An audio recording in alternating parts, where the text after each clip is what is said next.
Hey guys, wanted to come on here to do a video. Um, just got here in the truck and just wanted to do a small video just to let you know that hubby's wound is progressing. It's actually getting better. I can see the light. I can see the hope finally. And so I wanted to come on here and tell you that if you haven't seen the pictures, I went ahead and posted them. I went ahead and zoomed in so you guys could see them better and clearer. So I'm actually happy. I feel like I can breathe. We still have the problem of the kidneys, that they're declining as per the results.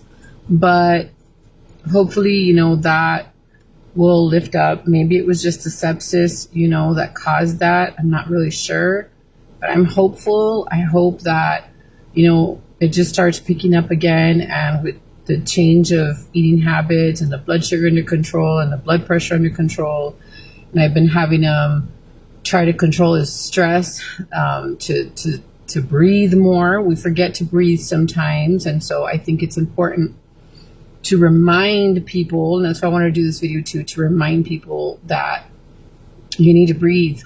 That's something I had to learn through doing yoga. I also learned it from a book that I bought. And I've read other different types of books, like at the library. I've taken the time to go to the library and actually read some of the books a few weeks back. I'm sure you guys saw some of the things that I posted. I've just really been on this healing journey about just healing and restoring myself, and lifting myself up from grief.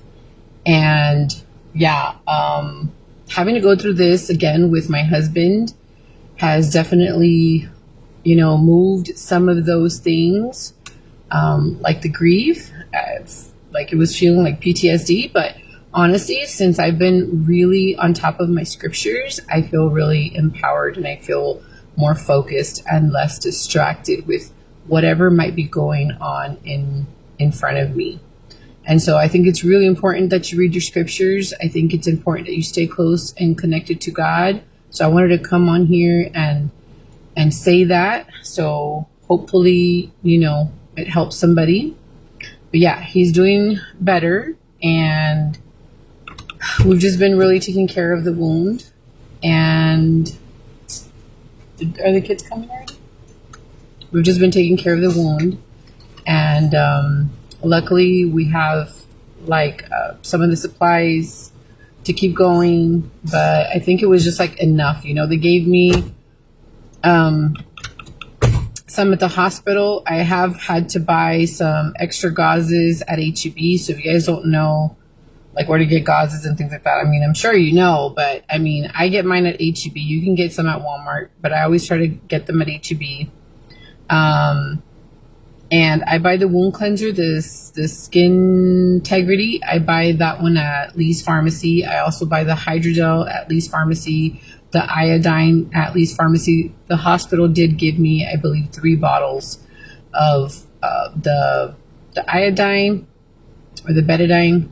The iodine, I just call it iodine. And they gave me some saline, which I also use to also clean the wound. You always want to be clean with the wound.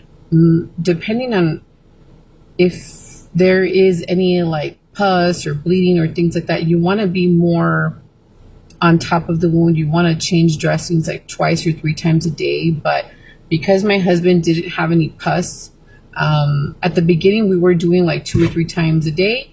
Right now we're only doing once a day, and that seems to be fine.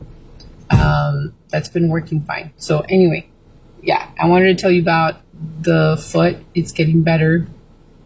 Thank you to those who have been donating. I really, really do appreciate it. It does help us with, especially paying out of pocket. I had insurance this whole time, and hubby hadn't needed it. Thank God, right? We were using the Ambetter, and Ambetter is a really great insurance. But we thought we were going to qualify through Medicaid.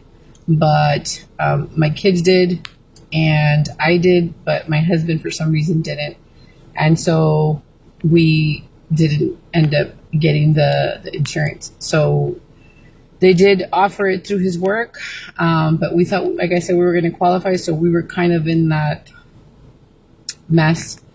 So anyway, I did start the GoFundMe account, so I really do appreciate anybody who is willing to help with that, because we have been having to pay out of pocket. He goes to the Monte Cristo Clinic. The Monte Cristo Clinic is here in Edinburgh. It's on Klausner, but it's actually across, I believe, it's close to like getting to Juniors. So anyway, first time visits, I believe, is $130, but we were already established patients. He just hadn't been there in a little while. So we pay $100 per visit, and then labs for the A1C and for the, hold on, Rihanna, I'm doing the live, mama. So the labs, the A1C was like $50, and then the urine analysis to check his kidneys, that one was actually $30, I believe. So then we went to go do labs again, which was to check the potassium. That was $20. And then we had to go again to go do another visit. That was another $100 that we had to dish out. So it's like, it's been a lot of out of pocket. So thank you to those who have donated. I really do appreciate it. It really, really does help. Because hubby's not working right now. Doesn't have any FMLA or anything like that either at work. Doesn't have too many benefits, but anyway, yeah, I just wanted to share that about the wound so you guys kind of know what's going on. Look at the pictures. Hopefully it helps you guys see there some updates, because sometimes it's a little bit hard to get to everybody. But I appreciate those people who have been messaging me and like letting me know, like, I work with this doctor, or maybe you could like check into this, or so I really do appreciate that. So thank you so much for watching. I just wanted to update you, and I'll talk to you guys soon. Bye guys.